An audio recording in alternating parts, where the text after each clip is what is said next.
नमस्ते, म सुभाष लामा। जापान आएको करिब 11 वर्ष बितिसकेको छ र सुरुमा गाक्से भएर जापान आएँ र 2019बाट चाहिँ म स्विसमा गएर काम गर्न थालेँ। सुरुको खाइसा कम्पनी भनेको चाहिँ म चाहिँ जापानको इन्स्टिट्युट वासकुमा काम गरेँ।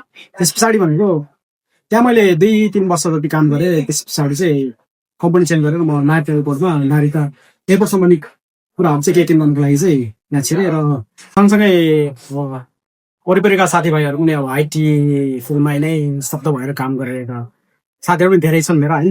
उहाँहरूकै अब सरसल्लाह सुझावको अनुसार मैले अब बढ्दै गएको आइटीको रुचिप्रति पनि अब मेरो पनि अब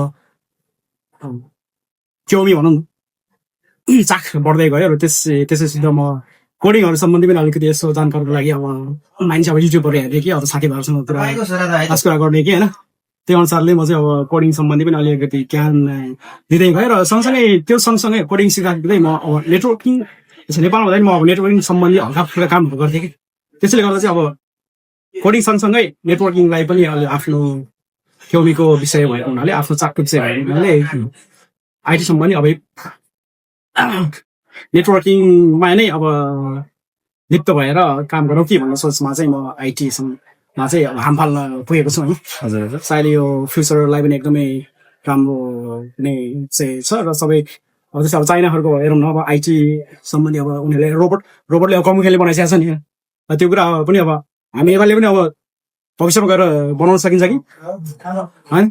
त्यही हिसाबले अब क्योमी बढ्दै गएर साथीभाइहरूले सब्सिडीले गर्दा चाहिँ म चाहिँ अब आइटीमा चाहिँ हाम फाल्न चाहिँ भएको छु र हाम फालिरहेको छु, फाल्नेवाला छु। लास्टमा के भन्न चाहन्छु भन्दाखेरि we are bound with IT भनेकै लाइफ हो र आइटी भनेको फ्युचर हो।